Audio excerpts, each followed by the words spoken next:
Et pour en parler, nous sommes en direct avec Bachir Thiam, journaliste et spécialiste en relations publiques. Il est en direct de Casablanca avec nous. Bachir Thiam, bonsoir et merci d'avoir accepté notre invitation.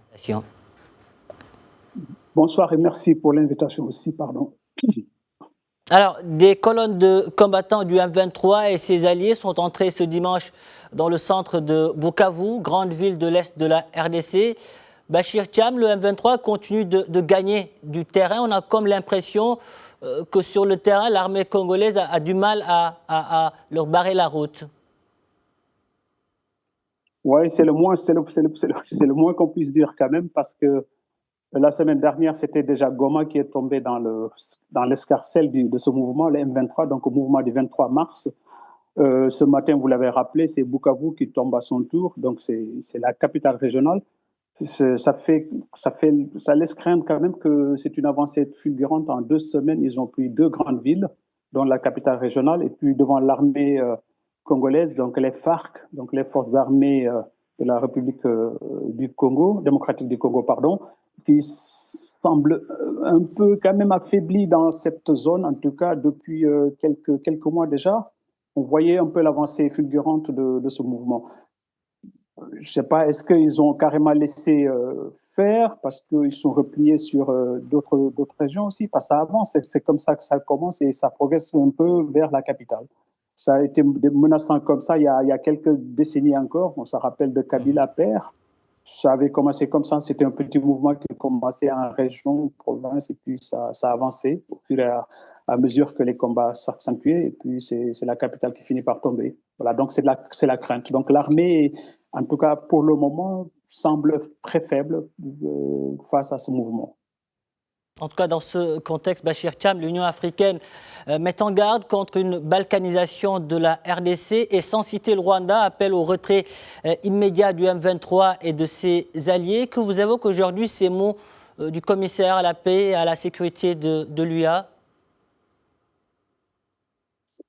Oui, vous savez, encore des termes comme balkanisation, c'est des termes presque coloniaux, je vais dire ça comme ça, parce qu'on n'en parlait plus, ça fait quand même quelques décennies, on n'en parle plus depuis que les États africains ont recouvré leur indépendance, on n'en parle même plus. C'est quand même un peu lourd. Et ça revient à la mode.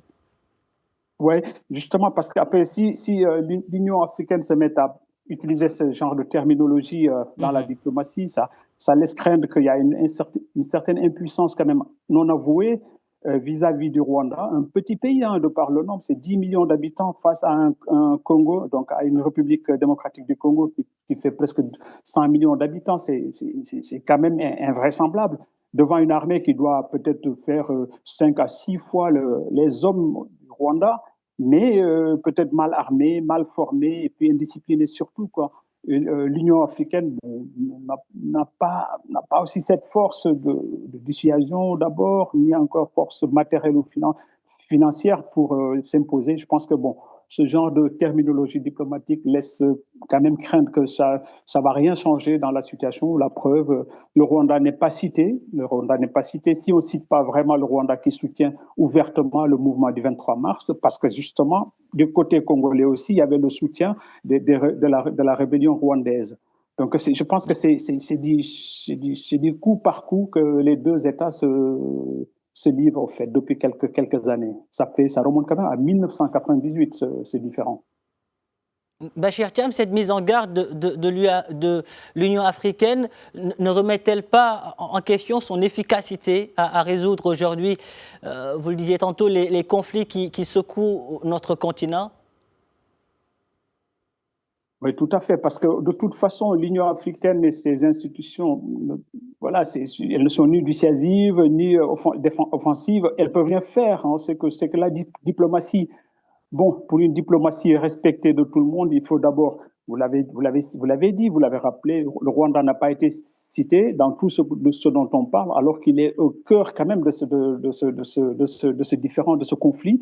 Alors, si on ne parle pas du Rwanda, je ne sais pas pour quelle raison, en tout cas, ça laisse supposer que justement que cette Union africaine-là, ou quelle que soit l'organisation en place, en tout cas même les régionales et sous-régionales, n'ont pas cette capacité, ce pouvoir de dissuasion d'abord, sinon le pouvoir de prendre des armes et repousser les armées qui déstabilisent la sous-région ou la région.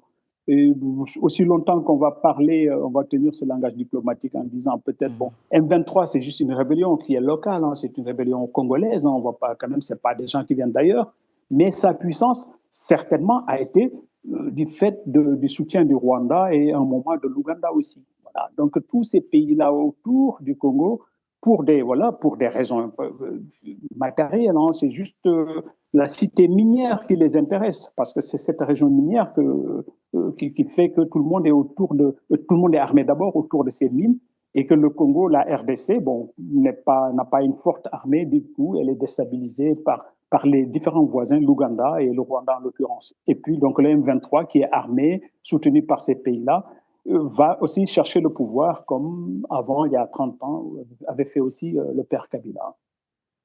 Bachir Thiam, merci pour toutes ces précisions. Merci d'avoir répondu à nos questions.